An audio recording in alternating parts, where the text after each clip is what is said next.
तो जो है आज हम लोग एक नया चैप्टर स्टार्ट कर रहे हैं, चैप्टर नंबर 9 बायोटेक्नोलॉजी। अगर हम बात करें तो ये चैप्टर तो ही है, लेकिन एक सब्जेक्ट भी है। अगर किसी के पास हो तो बढ़िया है, नहीं हो तो आपको पता होगा कि बायोटेक्नोलॉजी भी एक सब्जेक्ट होता है क्लास 11th एंड 12th में। तो काफी इंपॉर्टेंट सा चैप्टर है। अगर मैं बात करूँ, इस चैप्टर में ज्यादातर क्वेश्चन एनसीईआरटी बेस्ड ही आते हैं, एनसीईआरटी से बाहर नहीं होता है कुछ। बट ये है चैप्टर काफी इंपॉर्टेंट है। अब क्यों है, कैसे है और बायोटेक्नोलॉजी का यूज कहाँ होता है और कैसे होता है, ये धीरे धीरे जो है हम समझते हैं। तो सबसे पहले, हाँ बताओ क्या किसका? बिल्कुल निश्चिंत रहो, सब कुछ करवाऊंगा, तो कहाँ चिंता कर रहे हो। ठीक, तो समझते हैं इसको एक एक करके। सबसे पहले अगर बात करें तो आपको पता ही है, इस चैप्टर के नाम में ही दो शब्द आपको मिलते हैं। एक मिलता है आपका बायो और दूसरा शब्द क्या मिलता है? टेक्नोलॉजी। अगर मैं बात करूं बच्चे बायो का, तो बायो का मतलब होता है लिविंग या लाइफ, जो भी बोलते हो आप, ठीक है ना। और टेक्नोलॉजी मतलब क्या है? टेक्निक्स। भैया हमारे पास कुछ क्या होंगे? तकनीक होगी, यानी इसका इस्तेमाल करके हम कुछ ना कुछ बना रहे होंगे, कुछ प्रोड्यूस कर रहे होंगे, जिससे इंसानों का क्या हो रहा होगा? बेनिफिट। एकमात्र बात समझना यहाँ पर, इस पूरे चैप्टर का मकसद एकमात्र है इंसानों का भला करना। दूसरे का बुरा हो जाए इस बात से हमें कोई फर्क नहीं पड़ेगा थोड़ा बहुत पड़ेगा अगर पड़ेगा तो, बट हमारा ज्यादा फोकस रहेगा कि इंसानों का भला हम कैसे कैसे कर सकते हैं। ठीक, तो अगर मैं बात करूं या अगर आपसे कोई पूछे कि बायोटेक्नोलॉजी क्या है, तो सिंपल शब्दों में technique of using living organism, technique of using living organism और enzymes from organism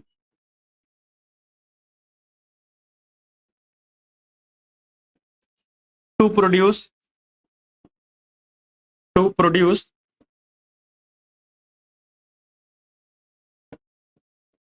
product and services useful to human, useful to. मतलब बायोटेक्नोलॉजी में हम लिविंग ऑर्गेनिज्म का इस्तेमाल करेंगे और लिविंग ऑर्गेनिज्म का इस्तेमाल करके कुछ ऐसे प्रोडक्ट या सर्विसेज बनाएंगे जो किसके काम आ रहे हों? इंसानों के काम आ रहे हों, यानी इंसानों के बेनिफिट की चीजें हों। यही क्या है? बायोटेक्नोलॉजी। अगर हम बात करें तो बायोटेक्नोलॉजी को हम दो हिस्सों में डिवाइड करते हैं, that is modern biotechnology and classical biotechnology. अगर इतना लिख लिया हो तो अगले पेज पे चल सकता हूं। अगर मैं मॉडर्न बायोटेक्नोलॉजी की बात करूं बच्चे, तो मॉडर्न बायोटेक्नोलॉजी और क्लासिकल बायोटेक्नोलॉजी में क्लासिकल जो है वो हम ऑलरेडी पढ़ चुके हैं। अगर हम बात करें क्लासिकल बायोटेक्नोलॉजी क्या करती है, तो क्लासिकल बायोटेक्नोलॉजी में हम किसी लिविंग ऑर्गेनिज्म की उसकी नेचुरल कैपेबिलिटीज का इस्तेमाल करते हैं। हम लिविंग ऑर्गेनिज्म की नेचुरल कैपेबिलिटीज का इस्तेमाल करते हैं। मतलब क्या हुआ नेचुरल कैपेबिलिटीज से? कि जैसे मान लिया एक बैक्टीरिया है, उसको मिल्क को कर्ड में कन्वर्ट करना आता है, यानी लैक्टोबैसिलस बैक्टीरिया जो मिल्क को किसमें कन्वर्ट कर लेता है? कर्ड में कन्वर्ट कर लेता है। बढ़िया बात है ये तो। हमने उस बैक्टीरिया का इस्तेमाल किया और इससे बोला भैया मेरे पास मिल्क पड़ा हुआ है, कर्ड बना दे बना दिया उसने। एक बैक्टीरिया है जिसको सिट्रिक एसिड बनाने आता है, तो हमने कहा भैया यार हमको सिट्रिक एसिड की जरूरत थी, बना दे, बना दिया उसने। एक बैक्टीरिया है जिसको एंटीबायोटिक्स बनाने आती थी, तो हमने उसे एंटीबायोटिक बना दिया। एक बैक्टीरिया है जिसको साइक्लोस्पोरिन, बैक्टीरिया नहीं है वैसे तो फंगस है, जिससे साइक्लोस्पोरिन बनाने आता है, जो कि आपने microbes in human welfare chapter में पढ़े हैं। हमने उससे वो काम कराया, उसने बना के दे दिया। कुछ बैक्टीरिया या ग्रुप ऑफ ऑर्गेनिज्म है जो सीवेज को ट्रीट करने में, मतलब जो हमारा वेस्ट है, घरों से निकलने वाला वेस्ट, उसको ट्रीट करने में हेल्प कर रहे हैं, वाटर को क्लीन करने में हेल्प कर रहे हैं। तो हमने क्या कर लिया? उनका इस्तेमाल उस पर्पज के लिए कर लिया। तो जिसको जो आता था हमने उससे वो काम करा लिया। हाँ बताओ क्या हुआ? हाँ अभी थोड़ा सबर रखोगे, वहां भी पहुंचेंगे, ठीक है ना। तो मतलब मैं क्या रहा था कि अभी तक जब हम इस्तेमाल कर रहे थे, यानी एक ऑर्गेनिज्म है, उसके पास वो कैपेबिलिटी, वो टेंडेंसी है, एक एबिलिटी है, उस एबिलिटी का आप इस्तेमाल कर रहे हो, उस एबिलिटी का इस्तेमाल करके आप कुछ करवा रहे हो। जस्ट लाइक मान लिया आपको कोई पर्टिकुलर सब्जेक्ट आता है, जस्ट लाइक मान लिया फिजिक्स, केमिस्ट्री या बायो में थे, लेट्स से मान लेते हैं आपकी मैथ बड़ी अच्छी है, बहुत अच्छे से आपको मैथ आती है, तो आपको बुलाया गया और आपने बोला भैया मैथ पढ़ा दो, समझा दो। आपने समझा दिया, मैथ पढ़ रखी थी, बढ़िया से अच्छी सारी नॉलेज थी आपके पास, आपने सारा नॉलेज और सारा ज्ञान दे दिया और लोगों को बता दिया। लेकिन सुनना, अब मैंने आपसे बोला, कि भैया आपको क्या पढ़ाना है, केमिस्ट्री पढ़ाना है, लेकिन आपको मैथ आती है बढ़िया से। आपने बोला सर केमिस्ट्री नहीं आती। मैंने कहा ठीक है कोई बात नहीं, हम तुमको एक टेबलेट देंगे, जादुई टेबलेट, वो जो है पानी में डाल के पी लो, उसके बाद आ जाएगी। तो एक टेबलेट दी हमने, आपने पानी में डाल के पिया और आपके पास सारा केमिस्ट्री का ज्ञान आ गया और आके आप पढ़ाने लगे।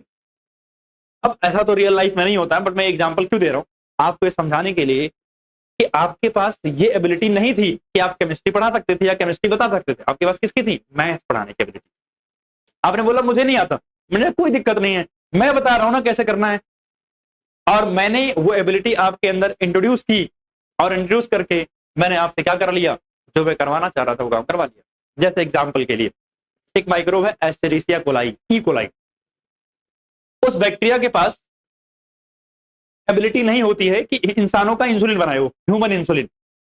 भैया ह्यूमन इंसुलिन कौन बना सकता है, ह्यूमन। तो ह्यूमन के इंसुलिन को बनाने की एबिलिटी किसके पास नहीं है, एस्टेरिसिया कोलाई बैक्टीरिया के पास नहीं है। बट हमने कहा कोई बात नहीं, हम तुमको अपने डीएनए का वो टुकड़ा देते हैं जहां लिखा हुआ है कि इंसुलिन कैसे बनाते हैं इंसानों वाला, और हमने उस बैक्टीरिया को दे दिया और उस बैक्टीरिया ने इंसानों का इंसुलिन बना दिया फर्स्ट क्लास। फिर हमने उसको पैक वैक करके बढ़िया से मार्केट में बेच भी दिया। तो कहने का मतलब यहां मैंने ह्यूमन का इंसुलिन बनवाया है एक ऐसे बैक्टीरिया से जिसको आता ही नहीं था बनाना।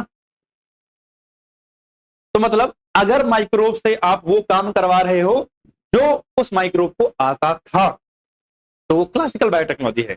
लेकिन अगर आप किसी माइक्रोब से ऐसा काम करवा रहे हो जो उसको आता ही नहीं था, वो क्या है, मॉडर्न बायोटेक्नोलॉजी। और हमारा पूरा फोकस इस चैप्टर में कहां रहेगा, मॉडर्न बायोटेक्नोलॉजी पे रहेगा, क्योंकि क्लासिकल बायोटेक्नोलॉजी तो हम माइक्रोब्स इन ह्यूमन वेलफेयर में क्या कर चुके हैं, पढ़ चुके हैं ऑलरेडी। ठीक है ना, तो चलते हैं आगे। तो जैसा कि मैं बता ही रहा था कि बायोटेक्नोलॉजी हमारे पास कैसी है, दो तरीके की।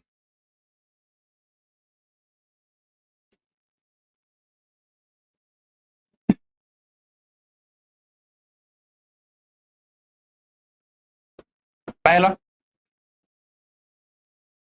क्लासिकल बायोटेक्नोलॉजी, दूसरा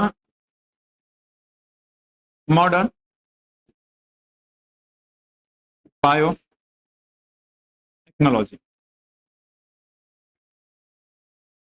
क्लासिकल में मैंने क्या बताया, किसी माइक्रोब की नेचुरल एबिलिटीज का इस्तेमाल करना।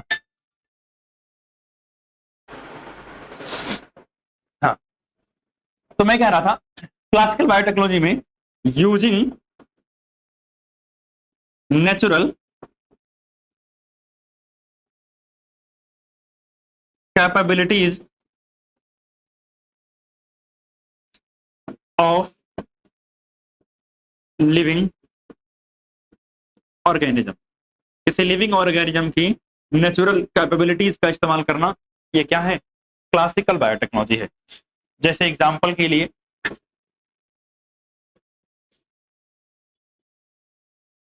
Production of curd from milk. भैया कर्ड बनाना कहां से, मिल्क से, यूजिंग लैक्टोबैसिलस,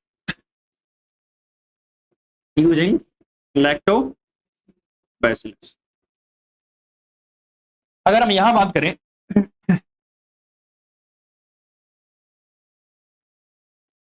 तो यहां हम क्या करते हैं, production of product and services using rDNA technology, recombinant DNA technology. Example के लिए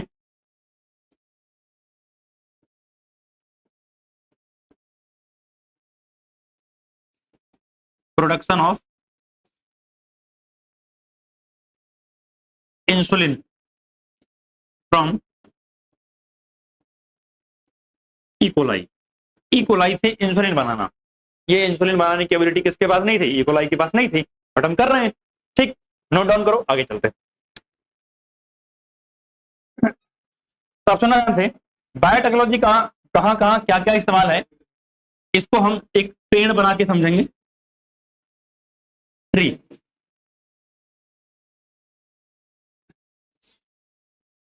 ट्री बनाने आता है ना?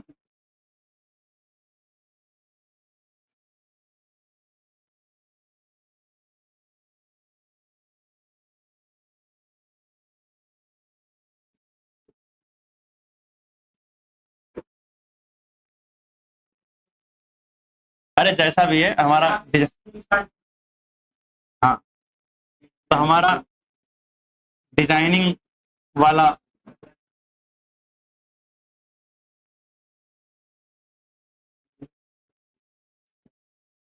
ये जो डब्बे बना रहा हूँ, इस डब्बे में लिखूंगा।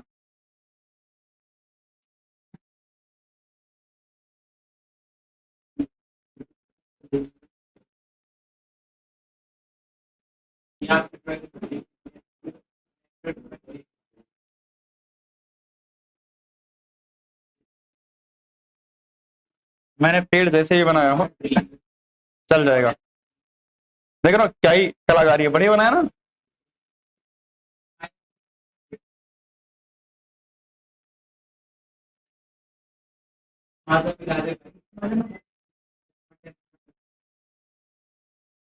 देख रहे हो क्या बढ़िया पेड़ है, एकदम चारों तरफ हरियाली हरियाली। अब इधर देखो ध्यान से, नीचे भी इसकी जड़ें भी बनाएंगे, हरा कर दें इसको।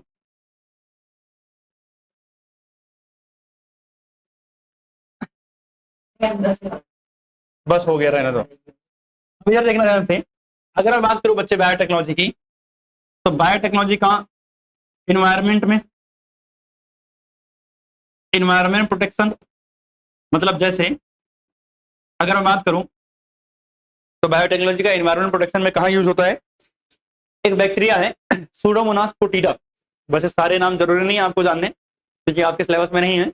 सूडोमोनास पोटीडा एक बैक्टीरिया है, जब कभी वाटर वगैरह के अंदर ना ऑयल वगैरह गिर जाता है, जैसे जनरली पेट्रोल डीजल सब कैसे ट्रांसपोर्ट होके आते हैं समुद्र से, मान लिया ऑयल्स या डीजल या पेट्रोल जो भी है वो समुद्र में गिर गया है, तो इससे एक्वाटिक एनिमल्स को बड़ा नुकसान होता है।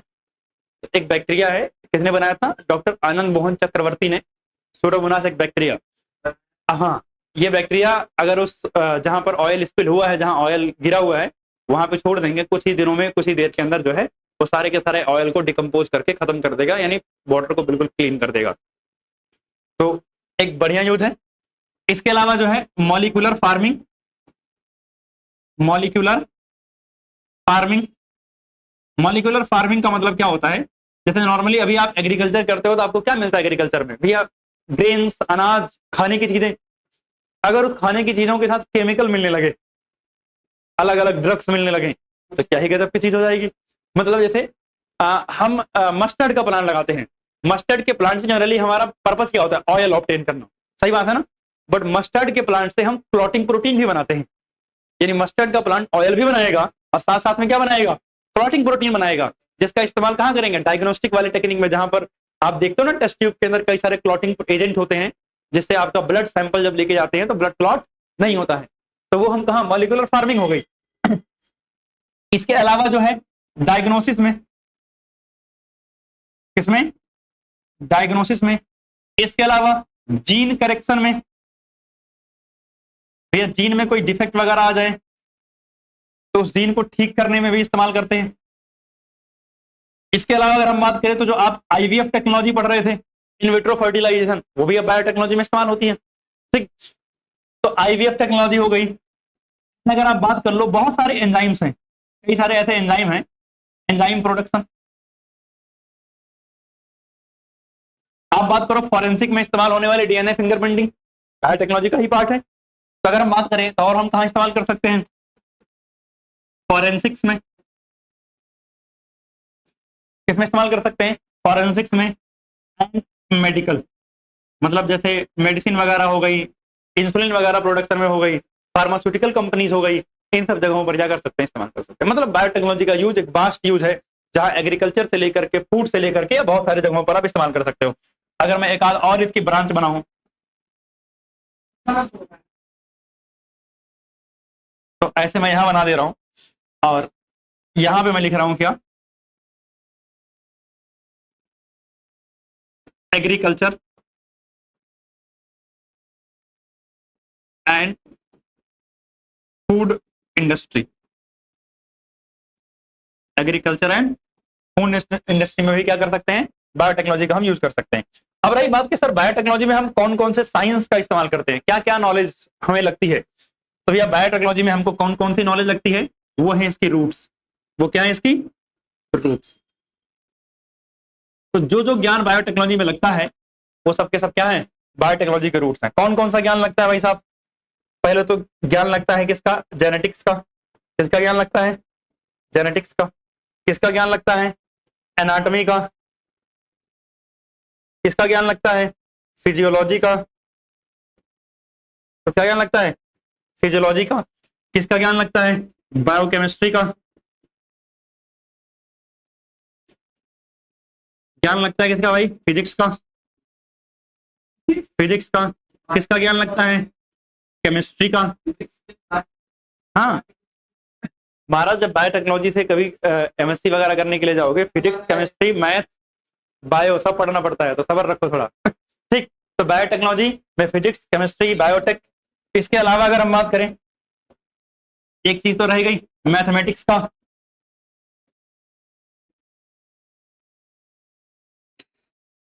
मतलब ये सारी नॉलेज लगती है। इन सारी नॉलेज लेने के बाद, ये सारा ज्ञान लेने के बाद हम क्या बनाते हैं? एक साइंस हमने डेवलप की है, और साइंस का नाम क्या है? Bio technology. तो भैया ये हमारा बायोटेक्नोलॉजी का पेड़ ऐसे नहीं बना है। इतना सारा ज्ञान लेने के बाद ये हमने ट्री बनाया है, और इसका इस्तेमाल हम बहुत सारी जगहों पे कर सकते हैं। मतलब सिंपल शब्दों में ये पूरा आपको ये बता रहा है कि बायोटेक्नोलॉजी कहाँ कहाँ यूज होती है, और बायोटेक्नोलॉजी में कौन कौन सी साइंस इन्वॉल्व होती है। ठीक, क्लियर? इसको ड्रॉ करो। अब मेरी बात सुनो ध्यान से। जैसे कि मैंने बताया कि एक क्लासिकल बायोटेक्नोलॉजी है और एक क्या है? Modern biotechnology. और इस पेड़ को समझने के बाद आपको समझ में आ गया होगा कि बायोटेक्नोलॉजी सिर्फ बायोलॉजी का ही पार्ट नहीं है। बायोटेक्नोलॉजी से बीटेक भी होता है, बायोटेक्नोलॉजी से बीएससी एमएससी भी होती है, एंड बायोटेक्नोलॉजी के लिए मैथ पढ़ना बहुत जरूरी है। ठीक। तो अगर हम बात करें इंडिया में तो एज इट इज अभी तो बहुत ज्यादा डेवलप्ड फील्ड नहीं है, लेकिन फॉरेन कंट्रीज के अंदर अच्छी खासी जो है सैलरी है। इंडिया में भी उतना नहीं है, क्योंकि इंडिया में उतना डेवलप्ड नहीं है अभी ये सारी चीजें। जैसे इंडिया में अगर हम बात करें तो हमने जो वैक्सीन भी बनाई थी वो क्लासिकल मेथड में बनाई थी, बायोटेक्नोलॉजी का इस्तेमाल नहीं किया था। लेकिन रेस्ट ऑफ द वर्ल्ड में अगर आप देखोगे तो मोस्टली बायोटेक्नोलॉजी से ही वैक्सीन बनी हुई थी सारी की सारी। हाँ। कौन सा लगाया था वैक्सीन? कोविशील्ड लगाया था ना, रसिया की थी। कोवैक्सीन इंडिया की थी। तो कोवैक्सीन कब लगाया? कोवैक्सीन लास्ट में लगाया, और कोवैक्सीन पे कोई भरोसा नहीं कर रहा था। जो स्टार्टिंग में सारा लगा हुआ है। हाँ, तो जो स्टार्टिंग में अगर हम बात करें, वैसे अगर आप काम आई या वो अलग बात है, लेकिन अगर आप बात करोगे कोवैक्सीन एंड कोविशील्ड की, तो दोनों में एडवांटेज किसका है? कोविशील्ड का है, क्योंकि रिकॉम्बिनेंट डीएनए से बनी हुई वैक्सीन ज्यादा सेफ होती है as compared to the classical technology से या ट्रेडिशनल मेथड से बनाई गई वैक्सीन में। अगर आपने कभी पढ़ा हो तो शायद मैंने ये जिक्र आपसे किया था कभी कि अगर मान लिया वैक्सीन में हम करते क्या है, किसी पैथोजन को वीक करके उसको इंट्रोड्यूस कर देते हैं आपकी बॉडी के अंदर, ताकि आपकी बॉडी के अंदर एक रिस्पॉन्स जनरेट हो जाए, और आपकी बॉडी याद रखे कि ये पैथोजन दोबारा से आएगा तो इसको मारना है। अब आपने जिस पैथोजन को वीक करके आपकी बॉडी में इंट्रोड्यूस किया है वो आपकी बॉडी में जाके फंक्शनल हो जाए, तो आपको नहीं होना था अगर कोरोना, तब भी हो जाएगा आपको। लेकिन जब हम बायोटेक्नोलॉजी की बात करते हैं तो वहां हम पैथोजन को कमजोर करके नहीं इंट्रोड्यूस करते, पैथोजन से वो डीएनए या आरएनए या प्रोटीन निकालते हैं जिसकी वजह से आपको इन्फेक्शन हो रहा था, और केवल वो प्रोटीन इंट्रोड्यूस करते हैं, नॉट इंटायर पैथोजन। तो चांसेस ऑफ बीइंग अफेक्टेड 0 हो जाता है, समझ गए? तो सेफ्टी के पर्पज के लिए कौन ज्यादा बढ़िया होगा? Modern biotechnology. तो अगर हम बात करें तो एक ऑर्गेनाइजेशन हमारे पास EFB, European federation of biotechnology. क्या नाम है इनका? European federation of biotechnology. European federation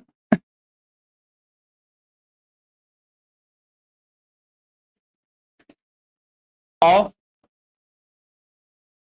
biotechnology.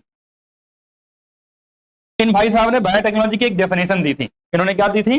Biotechnology की एक डेफिनेशन, जिसमें इन्होंने ट्रेडिशनल और क्लासिकल, मतलब ट्रेडिशनल क्लासिकल दोनों सेम हो गए, ट्रेडिशनल एंड मॉडर्न दोनों कॉन्सेप्ट को इंक्लूड किया था। मतलब जैसे अगर डिफाइन करें बायोटेक्नोलॉजी को तो एक ऐसी डेफिनेशन जिसने क्लासिकल बायोटेक्नोलॉजी को भी कवर कर लिया और मॉडर्न बायोटेक्नोलॉजी को भी क्या कर लिया? कवर कर लिया। तो उस डेफिनेशन की अगर हम बात करें तो क्या कहता है? Integration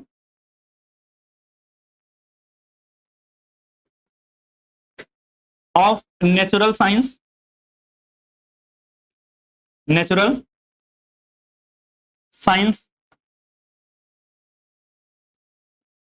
organisms, cells, parts thereof, and molecular analogues and molecular analogues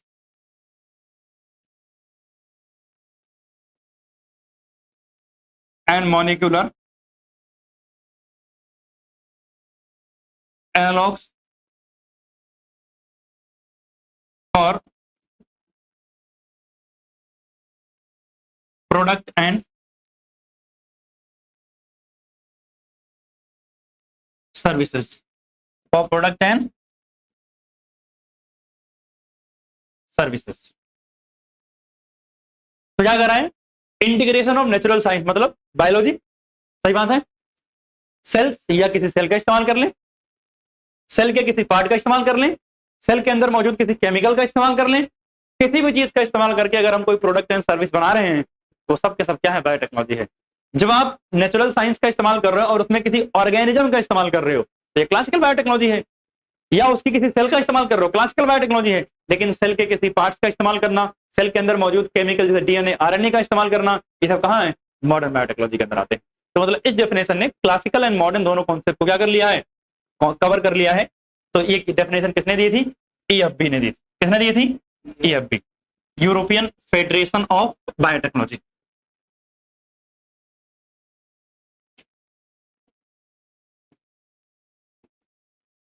given by EFB। अगर हम बात करें तो ये डेफिनेशन क्या करती है? कवर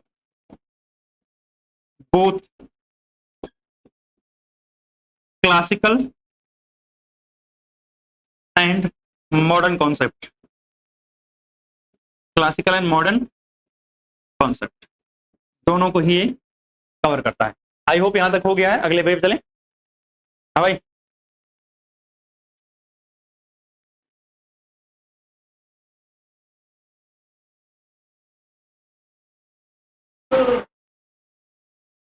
अब अगर मैं आगे बात करूं तो बायोटेक्नोलॉजी के दो मेन प्रिंसिपल हैं। क्या है? दो मेन प्रिंसिपल हैं जिस पर पूरी बायोटेक्नोलॉजी वर्क करती है। तो दो मेन प्रिंसिपल की बात करने से पहले मैं चाहता हूं कि हम एनसीईआरटी एक बार पढ़ लें और जान लें। सुना ना तो नहीं, लिखना नहीं है। कह रहा biotechnology deals with the technique of using living organism. Obviously living organism को इस्तेमाल करते हैं और enzyme from the organism to produce product and processes useful to human, जो इंसानों से क्या है? काम के लिए। कह रहा इन दिस सेंस, कह रहा अगर इस सेंस में देखें, making curd, bread, wine which are all microbe mediated process could also be taught as a form of biotechnology। ये सब बायोटेक्नोलॉजी का ही फॉर्म है। लेकिन कौन सी बायोटेक्नोलॉजी का? क्लासिकल बायोटेक्नोलॉजी का, जो कि आपने कहां पढ़ा था? माइक्रोब्स इन ह्यूमन वेलफेयर वाले चैप्टर में पढ़ा था। सही बात है। आगे कह रहा है however it is used in restricted sense today. लेकिन कह रहा आज के जमाने में इसका इस्तेमाल हम बड़े रिस्ट्रिक्टेड सेंस में करते हैं। किसके लिए? कह रहा refer to such of those, कहां गया restricted sense, to refer such of those process which use genetically modified organism to achieve the same on large scale। मतलब क्या कह रहा है? कह रहा आज के जमाने में हमारा इससे मतलब होता है कि आप कोई एक ऐसा ऑर्गेनिज्म बना दो जो जेनेटिकली मॉडिफाइड हो। क्या मतलब हुआ सर जेनेटिकली मॉडिफाइड का? मतलब मैंने बताया एक बैक्टीरिया था इकोलाई जिसने इंसुलिन बनाया था। बैक्टीरिया के पास इंसुलिन बनाने का जीन था क्या? नहीं था। मैंने उसके जीन को चेंज कर दिया।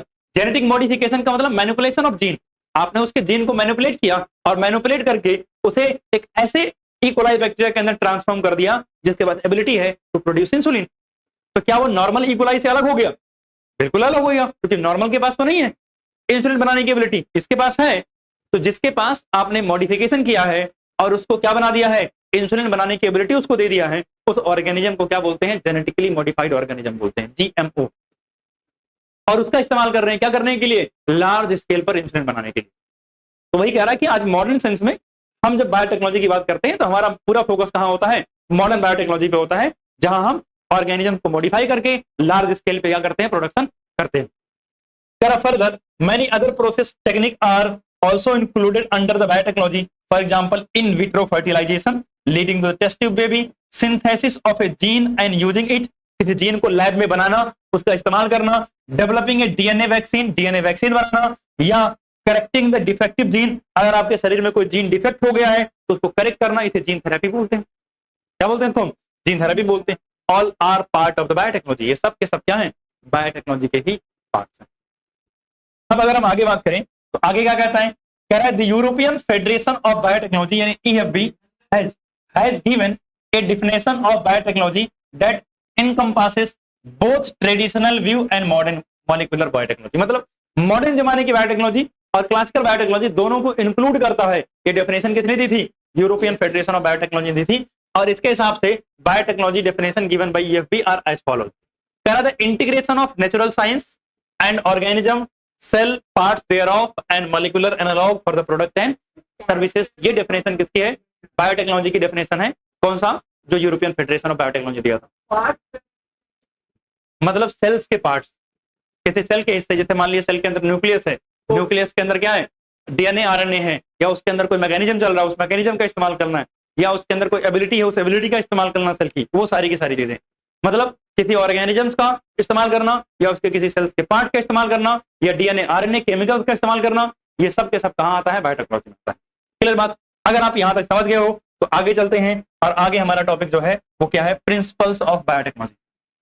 हेडिंग डालेंगे क्या? Principles of biotechnology.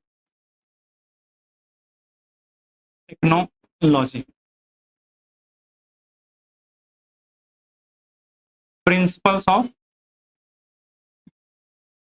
बायोटेक्नोलॉजी।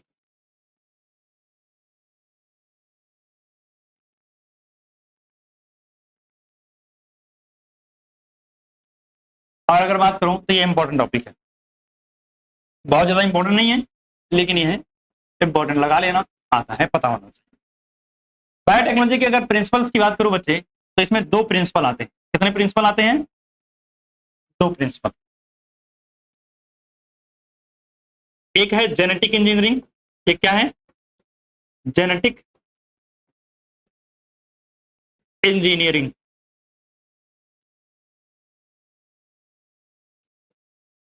और दूसरा है bioprocess engineering. Bioprocess engineering. Genetic engineering या फिर बायोप्रोसेस इंजीनियरिंग। इसे हम केमिकल इंजीनियरिंग भी बोलते हैं। क्या बोलते हैं? केमिकल इंजीनियरिंग भी बोलते हैं। मेरी बात सुनना जानते हैं? इस चैप्टर के अंदर अगर मैं बात करूं तो हमारा मेजॉरिटी ऑफ फोकस पूरा का पूरा किस पे होगा? जेनेटिक इंजीनियरिंग पे होगा। तो जेनेटिक इंजीनियरिंग क्या होती है? अच्छा बताओ, इंजीनियरिंग का मतलब क्या होता है? सर इंजीनियरिंग का मतलब होता है मैनिपुलेशन, मैनिपुलेशन, छेड़छाड़ करना, अल्टर करना चीजों को। अब जेनेटिक का मतलब क्या हुआ भैया? Genetic material, genetic material. और जेनेटिक मटेरियल हमारे पास कौन कौन से होते हैं भाई साहब? दो, आइदर वो डीएनए होगा या फिर क्या होगा? आरएनए होगा। मतलब सिंपल शब्दों में क्या समझ में आ रहा है कि भैया डीएनए आरएनए में कुछ मैनिपुलेशन करेंगे, कुछ छेड़छाड़ करेंगे। ठीक, तो जेनेटिक इंजीनियरिंग की अगर कोई बात करें कि जेनेटिक इंजीनियरिंग क्या होती है तो हम क्या बोलेंगे? टेक्निक,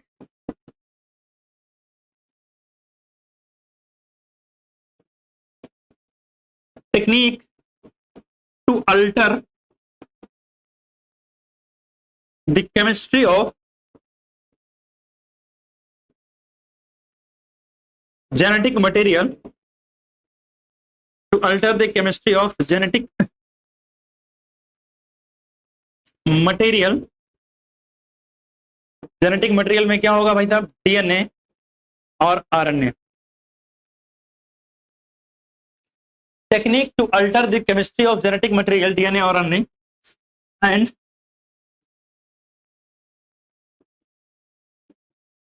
इंट्रोड्यूसिंग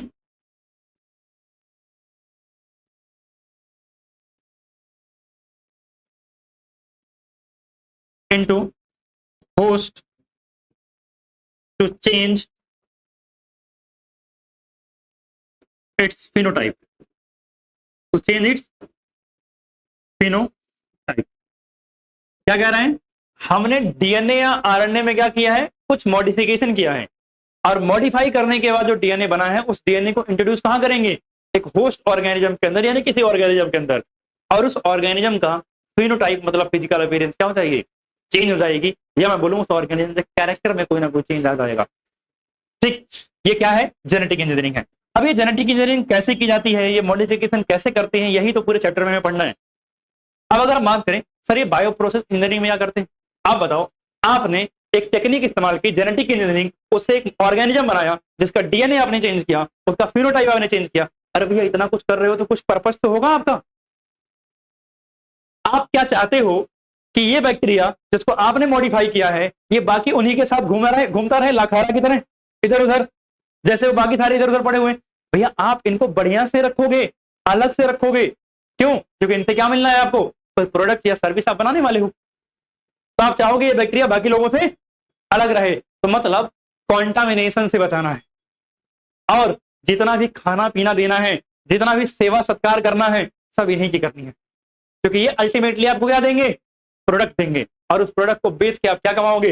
पैसा, और अमीर बनोगे। ठीक, तो सारा सपना तभी पूरा हो सकता है जब ये ग्रो करें और ये प्रोडक्ट एंड सर्विस आपको दे। तो इस प्रोसेस में हमें कुछ नहीं करना होता है, हमें बस इन्हीं को प्रेफरेंस देना है। मतलब सिंपल शब्दों में अगर कोई पूछे तो मेंटेनेंस ऑफ माइक्रोबियल contamination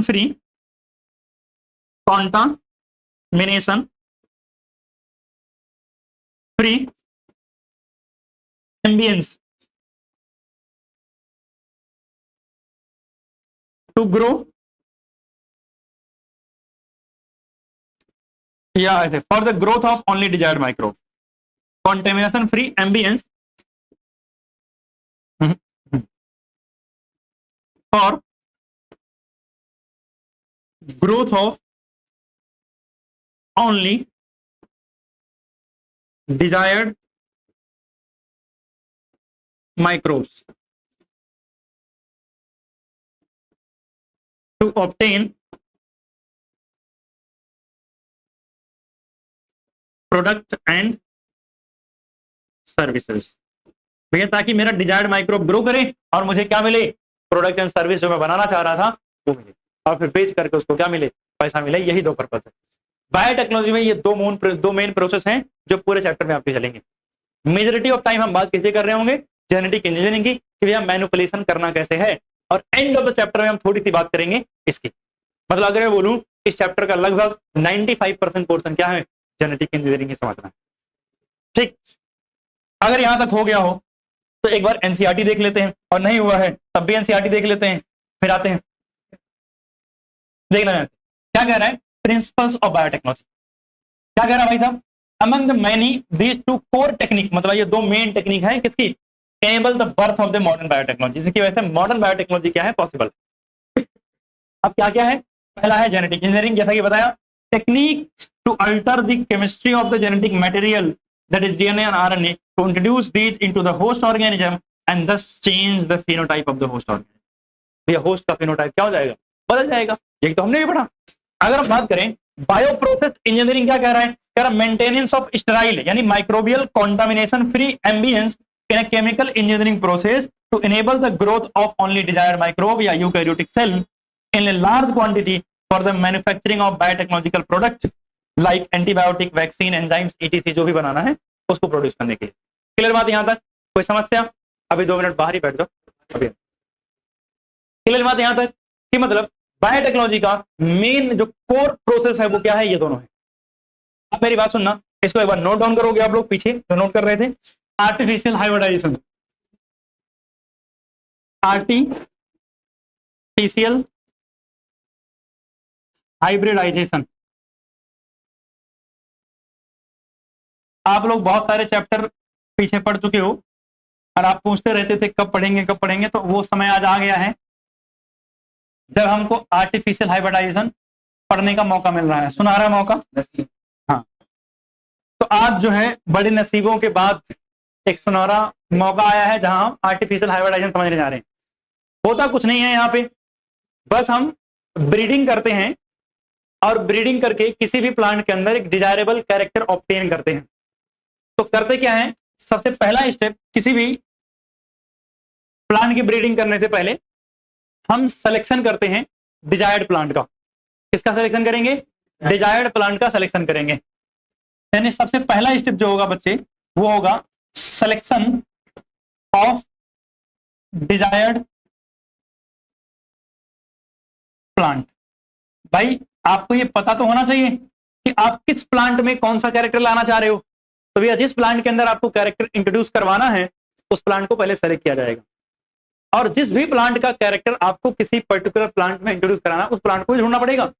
भैया एक XYZ कोई प्लांट है, उसका बड़ा फ्रूट बड़े बढ़िया बनते थे, आपको वो वाला कैरेक्टर अपने प्लांट में चाहिए, अपना प्लांट और एक दूसरा प्लांट दोनों क्या करना पड़ेगा, आपको पहले सेलेक्ट करना पड़ेगा। जब आपने सेलेक्ट कर लिया है तो क्या करना पड़ेगा, वैसे तो 2 केस मिलते हैं, इधर हो सकता है कि प्लांट जो है वो कैसा हो, यूनिसेक्सुअल हो। प्लांट में बेसिकली, प्लांट की बात करो, प्लांट्स फ्लावर यानी प्लांट का फ्लावर, वो आइदर हो सकता है कैसा हो, यूनिसेक्सुअल हो, या हो सकता है कैसा हो,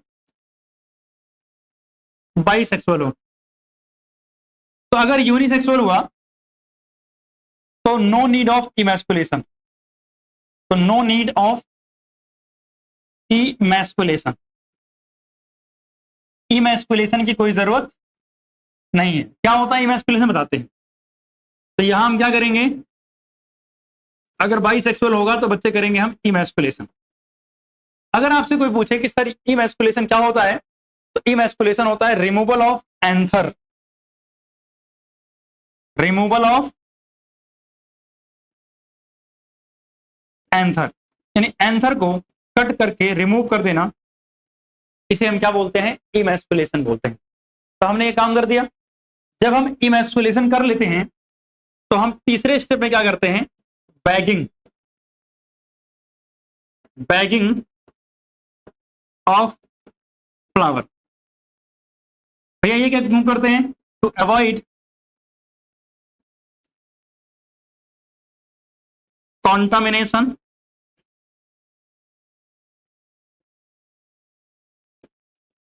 with unwanted pollen, with unwanted pollen, यानी अनवांटेड पॉलन ग्रेन जो है उससे कोई कॉन्टामिनेशन ना हो, इस बात को अवॉइड करने के लिए हम क्या करेंगे, उसको बैग कर देंगे, यानी कवर कर देते हैं। ठीक, तो बैगिंग के बाद हम जब फ्लावर मैच्योर हो जाएगा, यानी on maturity, on maturity flower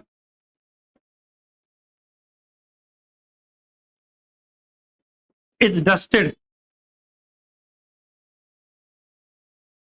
with desired pollen, with desired pollen with desired character, चलो वैसे बस with desired pollen, यानी डिजायर्ड pollen के साथ क्या कर देंगे, डस्टिंग कर देंगे। अब जब डस्टिंग करेंगे तो क्या होगा भाई साहब, पॉलिनेशन हो गया। अरे डस्टिंग करना मतलब पॉलिनेशन करवाना, यही तो हुआ। उसके बाद जब हम पॉलिनेशन करवा देंगे तो फिफ्थ को हम क्या कर देंगे, मतलब अगले स्टेप में रीबैग कर देंगे। क्या कर देंगे, rebagging, till formation of fruit, till formation of fruit, यानी तब तक बैग करके रखेंगे जब तक क्या नहीं बन जाए, फ्रूट नहीं बन जाए। ठीक, तो इसमें ज्यादातर जो पूछे जाते हैं या ज्यादातर जो शब्द आएगा आपके पेपर वगैरह है वो इमेस्कुलेशन है। इतना याद रखना, आंसर को कट करके रिमूव कर देना, इसे क्या बोलते हैं, इमेस्कुलेशन बोलते हैं। रिमूव क्यों कर रहे हैं, ताकि अपने खुद के पॉलन ग्रेन से वो पॉलिनेट ना हो, क्योंकि मैं तो अपना डिजायर्ड पॉलन से पॉलिनेट करना चाह रहा हूं ना, तो वो तभी पॉसिबल है जब मैं पहले इस बात को इंश्योर करूं कि प्लांट या फ्लावर अपने आप खुद पॉलिनेट कहीं से ना हो। इसलिए पहले रिमूव कर दिया, फिर बाद में कवर कर दिया ताकि बाहर के किसी दूसरे पॉलन ग्रेन से पॉलिनेट ना हो। अंदर मैंने डिजायर्ड पॉलन ग्रेन से पॉलिनेट किया और पॉलिनेट करने के बाद उसको रीबैग कर दिया, जब फ्रूट वगैरह बन गए तो वापस ओपन कर दिया। अब इससे क्या होगा, मुझे एक प्लांट के अंदर, हाँ इससे क्या होगा कि मुझे अपने प्लांट के अंदर वो सारे कैरेक्टर मिल जाएंगे जो मैं चाह रहा था। लेकिन सुनना ध्यान से, इंपॉर्टेंट बात क्या है कि जब हम ये सब कर लेंगे तो ये करने के बाद जो है हमें क्या मिल जाएंगे, डिजायर्ड कैरेक्टर मिल जाएगा। अगले पेज पे लिख देता हूं, रुको। तो क्या होगा, हमें after artificial hybridisation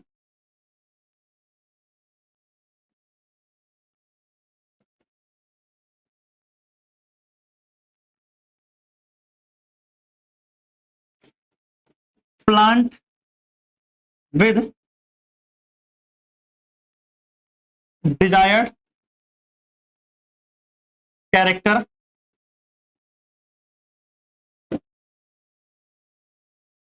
obtained।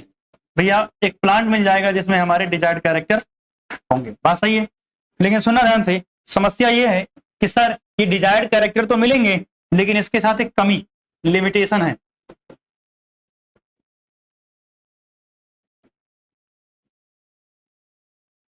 Undesired character भी यहां ट्रांसफर हो जाएंगे। भैया मान लिया उसमें जो डिजायर कैरेक्टर आपका था कि भैया प्रोडक्शन ज्यादा हो, फ्रूट बढ़िया बने, लेकिन उस प्लांट में कांटे भी होते थे, हमें नहीं चाहिए थे कांटे, बट हमें वो भी मिलेंगे फ्री फंड में, ठीक है ना। तो मतलब आर्टिफिशियल हाइब्रिडाइजेशन में क्या होगा, in artificial hybridisation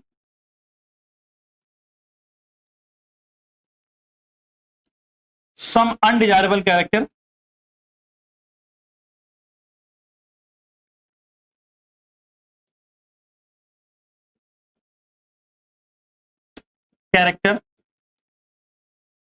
also present। ये इसकी कमी है, ठीक, नोट डाउन करो इसको। अब मेरी बात सुना ध्यान से कि इसमें आपको कमी क्या मिली कि सर अनडिजायरेबल कैरेक्टर भी मुझे साथ साथ में फ्री के अंदर मिल जाएंगे और मुझे अनडिजायरेबल कैरेक्टर नहीं चाहिए, अनडिजायरेबल कैरेक्टर नहीं चाहिए, मेरी प्रॉब्लम है। तो अगर अनडिजायरेबल कैरेक्टर नहीं चाहिए तो हमारे पास एक अल्टरनेट मेथड, कौन सा मेथड है, अल्टरनेट मेथड। वैसे तो ये बढ़िया मेथड है, अल्टरनेट मेथड क्या है, जेनेटिक इंजीनियरिंग। क्या है, जेनेटिक इंजीनियरिंग।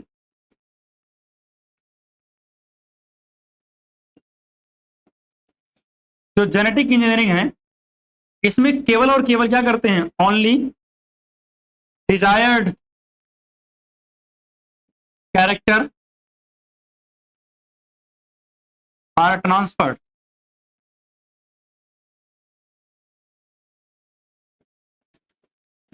केवल और केवल डिजायर्ड कैरेक्टर ट्रांसफर करते हैं। और जेनेटिक इंजीनियरिंग के अंदर कुछ स्टेप्स आते हैं। तो अगर मैं जेनेटिक इंजीनियरिंग की बात करूं तो जेनेटिक इंजीनियरिंग में इंक्लूड मतलब अगर मुझे इस तरीके से आर्टिफिशियल हाइब्रिडाइजेशन करना है तो पहले क्या आएगा, आर डीएनए यानी रिकॉम्बिनेंट डीएनए आएगा। भैया रिकॉम्बिनेंट डीएनए बनाना पड़ेगा। अच्छा रिकॉम्बिनेंट डीएनए क्या होता है, DNA which have components of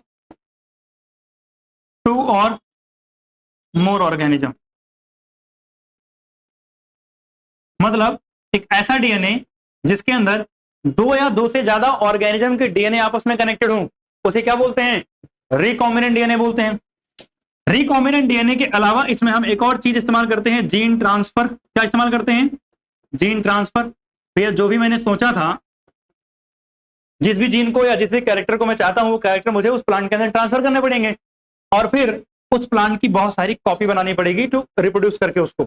इसे हम बोलते हैं जीन क्लोनिंग। क्या बोलते हैं इसको हम, जीन क्लोनिंग। तो मतलब जेनेटिक इंजीनियरिंग की हेल्प से अगर आप करोगे तो पहली बात तो आपको डिजायर्ड कैरेक्टर मिलेंगे और उसमें आपको ये 3 स्टेप फॉलो करने पड़ेंगे। वैसे ये 3 स्टेप उतना ज्यादा इंपॉर्टेंट नहीं है क्योंकि इनके बारे में बहुत डिटेल में हम आगे पढ़ने वाले हैं। तो बस ऐसे अभी याद रखो कि हाँ ठीक है, थोड़ा बहुत लिखा हुआ एनसीईआरटी में तो देख लेते हैं। क्लियर बात यहां तक। अब मेरी बात सुनो ध्यान से, जब भी हम बायोटेक्नोलॉजी का इस्तेमाल करते हैं तो मान लिया कोई एक XYZ प्लांट है, उसके पास फ्रूट बड़े बढ़िया बनते हैं, तो अगर उसका फ्रूट बड़ा बढ़िया बनता है तो मतलब फ्रूट बनाने वाला कोई ना कोई जीन तो होगा। तो मैं उस जीन को कट करके रिमूव कर दूं और रिमूव करके उसको डायरेक्टली दूसरे प्लांट में ट्रांसफर कर दूं, हो जाएगा? ऐसा नहीं होगा क्योंकि दूसरा प्लांट उस डीएनए को एक्सेप्ट नहीं करेगा। मतलब सिंपल शब्दों में एक बात बताऊं, आपके घर पे एक अननोन पर्सन आ रहा है, उसने आपके घर की बेल बजाई, आपने गेट खोला, आप नहीं पहचानते उसको, आप आने दोगे उसको? क्यों नहीं आने दे रहे हो? क्योंकि आप जानते नहीं उसको, वो आपके घर का मेंबर नहीं है, आपके कोई रिलेटिव नहीं है, आपके जान पहचान का नहीं है कोई, यही तो कारण है। लेकिन अगर वही इंसान आपके पापा के साथ में आ रहा हो तो आप क्वेश्चन भी नहीं पूछोगे, चाय पानी भी पिलाओगे उसको, जिसको थोड़ी देर पहले भगाने का प्लान बना रहे थे।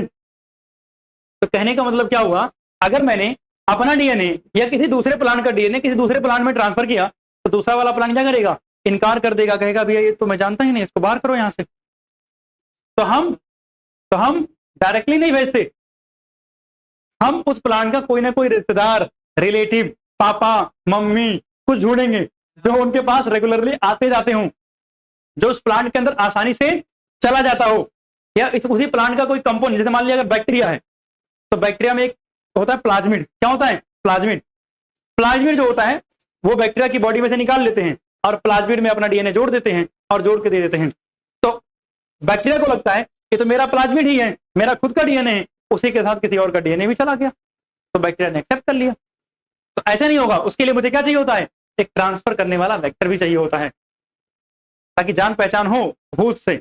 और उसका जीन क्लोनिंग में क्या करेंगे भैया, हम किसी एक पर्टिकुलर जीन की या डिजायर्ड जीन की क्या करते हैं, मल्टीपल कॉपीज बनाते हैं। क्लोनिंग का मतलब आपको पता है, बहुत सारी कॉपीज बनाना किसी भी जीन की, उसे क्या बोलते हैं, जीन क्लोनिंग बोलते हैं। अब मेरी बात सुनो, अब मान लिया आपने अपना डीएनए एक ऐसे डीएनए के साथ लिंक किया है जिसको रेप्लिकेशन करना ही नहीं आता है, क्या मतलब निकलेगा, आपने सिर्फ एक बैक्टीरिया के अंदर वो डीएनए आपने ट्रांसफर किया, उसी बैक्टीरिया में रह जाएगा, क्योंकि जब भी वो बैक्टीरिया रिप्रोड्यूस करके नई जनरेशन बनाएगा उसमें वो डीएनए जाएगा ही नहीं, क्योंकि डीएनए को तो रेप्लिकेट करने ही नहीं आ रहा है। सही बात है ना? इसका मतलब जिस भी डीएनए के साथ आप अपना डीएनए जोड़ के भेज रहे हो उस डीएनए के पास रेप्लिकेशन की एबिलिटी होनी चाहिए, ताकि साथ साथ में आपका डीएनए भी रेप्लिकेट करवा देगा वो। ओरिजिन ऑफ रेप्लिकेशन, हाँ नहीं। तो अगर हम बात करें तो हम अपना डिजायर्ड जीन छोटा सा सेगमेंट ट्रांसफर कर रहे हैं, तो जो बड़ा पोर्शन है उसके पास क्या होना चाहिए, रेप्लिकेशन की एबिलिटी होना चाहिए, ताकि जब वो बड़ा वाला डीएनए यानी वेक्टर डीएनए जब रेप्लिकेट करे तो साथ साथ में मेरा भी डीएनए क्या हो जाए, रेप्लिकेट हो जाए। मतलब इस पूरी प्रोसेस के अंदर ओरिजिन ऑफ रेप्लिकेशन का होना भी क्या है, बहुत जरूरी है, तभी आप जीन क्लोनिंग कर पाओगे, अदरवाइज जीन क्लोनिंग पॉसिबल नहीं है। ठीक है ना? तो एक बार एनसीईआरटी में कुछ चीजें हैं उसको पढ़ते हैं, उसके बाद आगे चलते हैं कि पहला रिकॉम्बिनेंट डीएनए हमने कैसे बनाया। अब मेरी बात ध्यान से सुनना, कह रहा है you probably appreciate the advantage of sexual reproduction over asexual reproduction. सही बात है, सब अप्रिशिएट करते हैं सेक्सुअल रिप्रोडक्शन में, वेरिएशन आता है, इवोल्यूशन होता है, वगैरह वगैरह। कह रहा है the former provide opportunity of for variation and formulation of the unique combination of genetic setup, some of which may be beneficial to the organism as well as to the population. कह रहा हो सकता है उन variation में से कुछ variation बड़े काम के हों, इससे उस पॉपुलेशन को फायदा होगा और इवोल्यूशन हो जाएगा। जिन्होंने अभी थोड़ी देर पहले इवोल्यूशन पढ़ा है उनको बहुत बढ़िया समझ में आ रहा होगा, बाकी जो पढ़ेंगे उनको आगे समझ में आएगा कि हाँ वेरिएशन की क्या इंपॉर्टेंस है। अब क्या कह रहे हैं, asexual reproduction preserve the genetic information. Asexual reproduction में कोई वेरिएशन नहीं आता है, एग्जैक्टली सेम कॉपी बनती है, कोई चेंज नहीं आता है। कह रहा वाइल्ड सेक्सुअल रिप्रोडक्शन क्या करता है, वेरिएशन प्रोवाइड करता है। तो मतलब ठीक है, ये सारे कारण है जिसकी वजह से हम कहते हैं sexual reproduction is better than asexual reproduction. अब आइए traditional hybridization procedure used in plant and animal breeding very often lead to inclusion and multiplication of undesirable gene। undesirable gene भी multiply हो जाते हैं along with the desirable gene। कह रहा the technique of genetic engineering which include creation of recombinant DNA, use of gene cloning and gene transfer overcome this limitation and allow us to isolate and introduce only set of desirable gene without introducing the undesirable gene into the host या target organ। यानी undesirable gene बिना transfer किए हुए केवल और केवल काम के जीन ट्रांसफर करना, ये एबिलिटी कौन देता है, जेनेटिक इंजीनियरिंग। ये हम कहां कर पाते हैं, जेनेटिक इंजीनियरिंग के अंदर। आगे देखना कहता है do you know likely the faith of peace of DNA, यानी जो डीएनए का टुकड़ा आप ट्रांसफर करोगे जिसमें वो कैरेक्टर आपके काम के हैं, डिजायर्ड कैरेक्टर हैं, उसका क्या होगा। कह रहा which is somehow transferred into the alien organism, most likely this piece of DNA would not able to multiply itself in the progeny cell of the organism। मतलब किसी दूसरे ऑर्गेनिज्म की बॉडी में अपने आप को मल्टीप्लाई नहीं कर पाएगा। But when it get integrated into the genome of the recipient, मतलब जिसकी बॉडी में आप भेज रहे हो अगर उसी के डीएनए से जोड़ दिया तो क्या होगा, it may multiply and inherited along with the host DNA। Multiply भी करेगा और अगली जनरेशन में पास भी होता रहेगा। मतलब अब आपको दोबारा मेहनत करने की जरूरत नहीं, एक बार किया अब आगे जनरेशन बनती रहेंगी, सबके बाद आपका काम का डीएनए ट्रांसफर होता रहेगा। This is because the alien piece of DNA has become part of the chromosome which has ability to replicate. In chromosome there is a specific DNA sequence called origin of replication which is responsible for initiating the replication। Therefore the multiplication of any alien piece of DNA in organism, it needs to be part of a chromosome which has a specific sequence known as ORI site। कह रहा तो आपको अपना DNA कहां जोड़ना है, उस chromosome या उस डीएनए के साथ जिसके पास क्या हो, ओरिजिन ऑफ रेप्लिकेशन हो। ऐसा नहीं किसी के साथ जोड़ दिया। आगे कह रहा thus an alien DNA is linked with the origin of replication so that this alien piece of DNA can replicate and multiply itself in the host organism। This can also called cloning or making the multiple copies of the template DNA। मतलब अपने DNA की बहुत सारी copy बना लेना। फिर बात ये पूरा एनसीईआरटी के पहले और दूसरे पेज पे था जो हमने अभी तक बातें पढ़ी। अब हम आगे चलते हैं, हेडिंग डालेंगे construction of first recombinant DNA. पहला रिकॉम्बिनेंट डीएनए किसने बनाया और कैसे बनाया।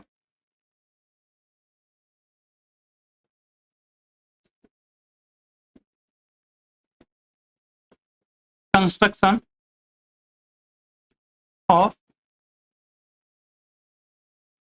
First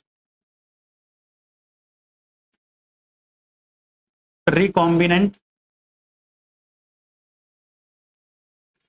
DNA.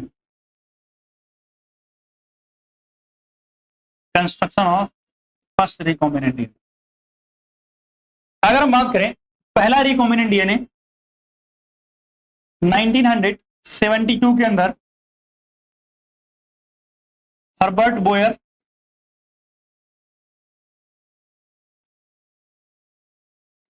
And Stanley Cohen ने बनाया था। हर्बर्ट बोयर और स्टैनले कोहेन ने बनाया था। अगर आप हर्बर्ट बोयर के बारे में बात करोगे तो आपका जहां चैप्टर बायोटेक्नोलॉजी स्टार्ट होता है ना, उसके पहले पेज पे हर्बर्ट बोयर के बारे में लिखा हुआ है, तो आप चाहो तो हिस्ट्री उनकी पढ़ सकते हो, बायोग्राफी थोड़ी सी शॉर्ट में। तो अगर हम बात करें तो हर्बर्ट बोयर और स्टैनले कोहेन ने फर्स्ट रिकॉम्बिनेंट डीएनए बनाया। कैसे बनाया, क्या बनाया, देखते हैं। सबसे पहले इन्होंने एक बैक्टीरिया लिया। क्या लिया, एक बैक्टीरिया, और उस बैक्टीरिया का नाम है सैल्मोनेला टाइफाई म्यूरियम। क्या नाम है? Salmonella typhimurium. इस बैक्टीरिया के बॉडी के अंदर ये एक डीएनए है इसका, जिसको हम बोल रहे हैं प्लाज्मिड। क्या बोल रहे हैं? प्लाज्मिड। इसका नाम क्या है? सैल्मोनेला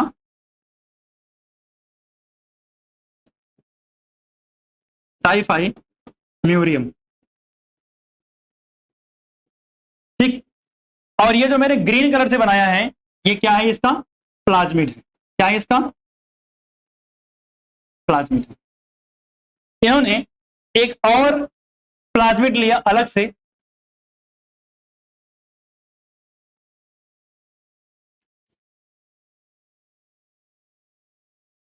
ये भी एक प्लाज्मिड है, लेकिन इस प्लाज्मिड के पास एक थोड़ा स्पेशल फीचर है। ये जो मैं रेड कलर से मार्क कर रहा हूं, ये थोड़ा सा स्पेशल टाइप के जीन है। ये है plasmid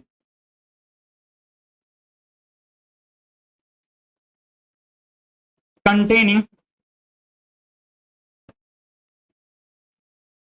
antibiotic, plasmid containing antibiotic resistance.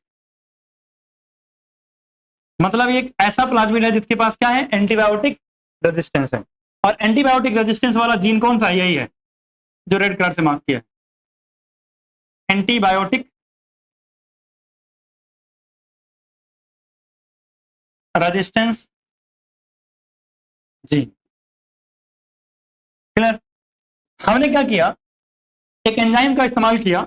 इन्होंने किया था, मतलब हमने क्या किया? इन्होंने एक एंजाइम का इस्तेमाल किया जिसका नाम था रिस्ट्रिक्शन एंजाइम। क्या नाम था? अभी बस मान लो क्यों, कैसे और ये कैसे काम करता है, ये सब आगे पढ़ाऊंगा। इन्होंने इस्तेमाल किया रिस्ट्रिक्शन एंजाइम का, और यहां भी उसी रिस्ट्रिक्शन एंजाइम का इस्तेमाल किया, उसी सेम रिस्ट्रिक्शन एंजाइम का इस्तेमाल किया। और वही सेम रिस्ट्रिक्शन एंजाइम इस्तेमाल करने के बाद इन्होंने इस डीएनए को कट कर दिया। आप देख रहे हो, ये ग्रीन वाला इतना टुकड़ा मैंने कट करके अलग कर दिया, यहां से कट किया है, और इसका इस्तेमाल करके इन्होंने इस डीएनए को कट किया, और इसका पूरा ये मेन फ्रेगमेंट, और मैं ये रेड वाला पोर्शन क्या कर रहा हूं? यहां ऐसे अलग कर दे। ठीक है। अब इन्होंने क्या किया? एंजाइम इस्तेमाल किया जिसका नाम है लाइगेज। क्या नाम है? लाइगेज। लाइगेज एक ऐसा एंजाइम है जो इनको आपस में क्या कर देता है? जोड़ देता है, अटैच कर देगा।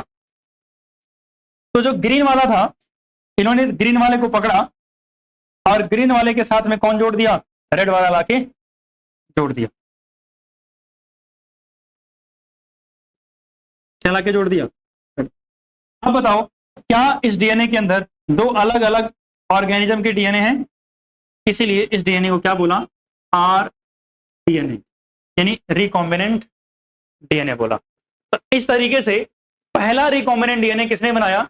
हर्बर्ट बोयर और स्टैनले कोहेन ने बनाया। क्लियर बात? कब बनाया? 1972 के अंदर। कैसे बनाया है? सैल्मोनेला टाइफाई म्यूरियम के प्लाज्मिड के अंदर कौन सा जीन जोड़ा? एंटीबायोटिक रेजिस्टेंस जीन अटैच करके बनाया है। क्लियर ना? तो यहां तक नोट डाउन करो, उसका आगे चलते हैं। अब मेरी बात सुनो, हाँ शांति से, है ना लोगे स्टेप्स ऑफ बायोटेक्नोलॉजी, हेडिंग क्या डालोगे? स्टेप्स। हाँ क्या हुआ? हाँ तो थोड़ा रुकोगे पहले। Steps of bio technology.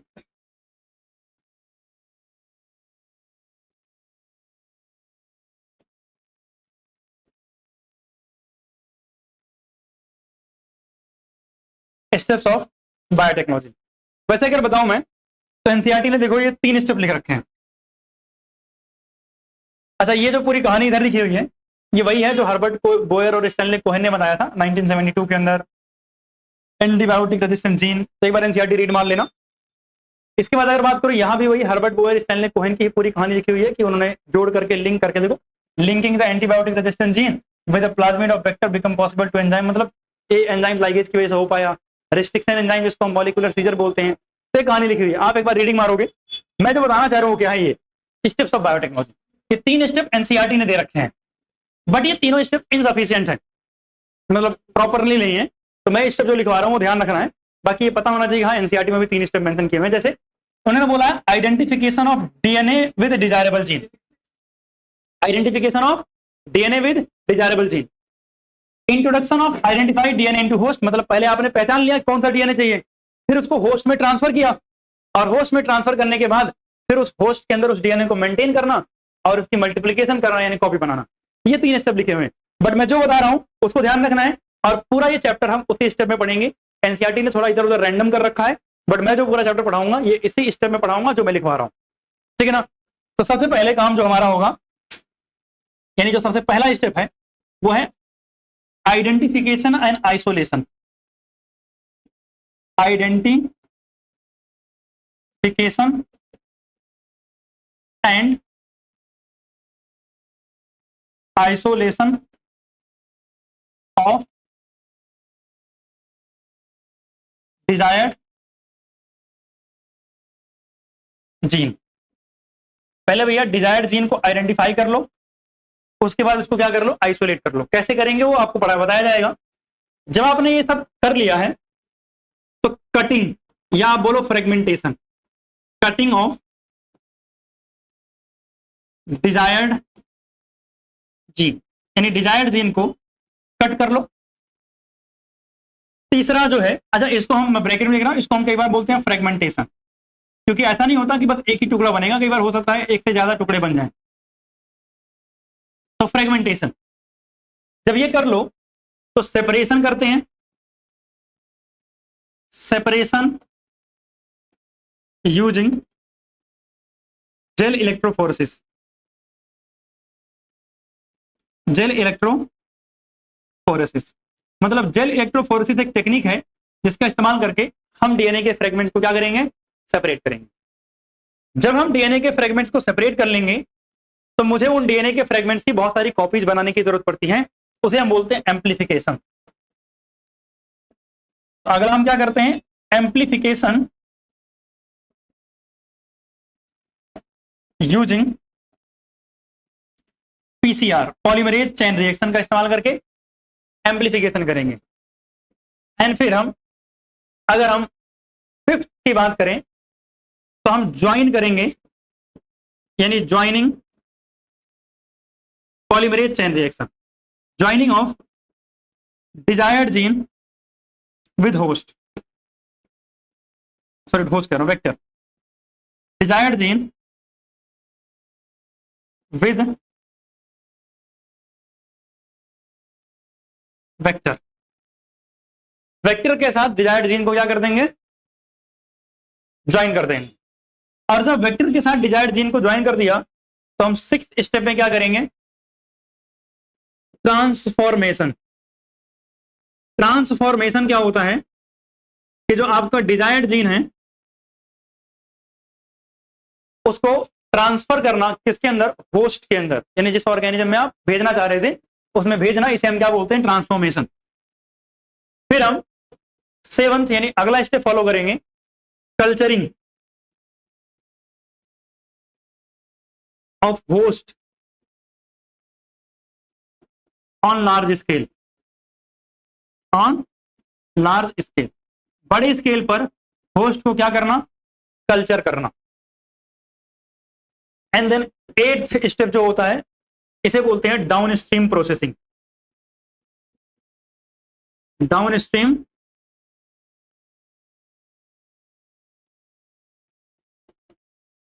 Processing मतलब अब आपने जो प्रोडक्ट बनाया है उस प्रोडक्ट को प्यूरिफाई करना, उसमें प्रिजर्वेटिव डालना है तो उसको डालना, और उस प्रोडक्ट को जो है फाइनली मार्केटिंग और टेस्टिंग करके मार्केटिंग के लिए भेजना, और एडवर्टाइजमेंट वगैरह जो भी करते हो वो सब करना।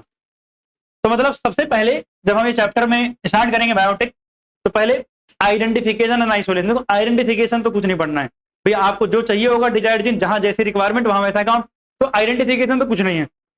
आइसोलेशन ऑफ डिजायर्ड जीन, यानी सबसे पहले हम क्या जानेंगे कि अगर मुझे एक प्लांट में से डिजायर्ड जीन को आइसोलेट करना है तो कैसे करना है, एनिमल से करना है तो कैसे करना है, बैक्टीरिया से करना है तो कैसे करना है, और एक फंजाई वगैरह से करना है तो कैसे करना है। जब जीन को हम आइसोलेट कर लेते हैं तो उसको आइसोलेट करने के बाद उसको कट करते हैं, और कट करने के लिए मुझे एक एंजाइम चाहिए होता है, इसे बोलते हैं रिस्ट्रिक्शन एंजाइम। यानी अगला टॉपिक हमारा क्या होगा, रिस्ट्रिक्शन एंजाइम। जब हम रिस्ट्रिक्शन एंजाइम के बारे में सब कुछ पढ़ लेंगे, जान लेंगे कैसे कट करता है, कैसे एक्शन करता है, ये सब कुछ बदल जाएगा। तो हम देखेंगे भैया जो कट किया हुआ डीएनए का फ्रेगमेंट है उसको सेपरेट कैसे करते हैं, उस टेक्निक को जेल इलेक्ट्रोफोरेसिस बोलते हैं। और अगर आपने सेपरेट कर लिया तो उसकी बहुत सारी कॉपीज बनानी पड़ती है, और वो कॉपीज कैसे बनाते हैं, यूजिंग पीसीआर। जब हमने बहुत सारी कॉपीज बना ली तो हमारा मकसद क्या था, अल्टीमेटली रिकॉम्बिनेंट डीएनए बनाना। तो अपने डिजायर्ड जीन को किसी वेक्टर के साथ क्या करेंगे, जोड़ेंगे। तो जोड़ेंगे कैसे तो पढ़ेंगे, लेकिन उससे पहले वेक्टर को भी तो पढ़ना पड़ेगा, क्योंकि आप वेक्टर के साथ अटैच करने जा रहे हो। वेक्टर कैसा होना चाहिए, कौन होना चाहिए, फीचर कैसे होने चाहिए उसके पास, ये सारी बातें समझेंगे। तो जब वेक्टर समझ जाएंगे तो फिर हम इस वेक्टर के अंदर, जिसके अंदर हमने अपना डिजायर्ड जीन जोड़ा है, उसको ट्रांसफर कैसे करेंगे। बैक्टीरिया के बॉडी के अंदर या प्लांट की बॉडी के अंदर या एनिमल की बॉडी के अंदर किस तरीके से एक फॉरेन डीएनए एंट्री करेगा और हम कैसे करवाएंगे। उसके बाद जब ये हो जाएगा तो भैया मेरे पास एक जेनेटिकली मॉडिफाइड ऑर्गेनिज्म, जिसमें हमने जेनेटिक इंजीनियरिंग करके उसके कैरेक्टर को चेंज कर दिया है, वो बन चुका है। अब आप उसको ग्रो करना चाहते हो तो बड़े स्केल पे कैसे ग्रो करोगे वो देखेंगे। और जब आप ग्रो कर लोगे तो भैया उससे प्रोडक्ट जो मिला है उसको प्रोसेस करना, प्रिजर्व करना, मार्केटिंग करना, पैकेजिंग करना और फिर ले जाके बेचना, ये सब कैसे किया जाता है इसके बारे में बात करेंगे। तो मतलब यही पूरे प्रोसेस हैं। अब आप लोगों ने तो काफी सारा टाइम वैसे लगा दिया, तो अगली क्लास में हम स्टार्ट करेंगे आइसोलेशन से, ठीक है ना। आज के लिए बस धन्यवाद।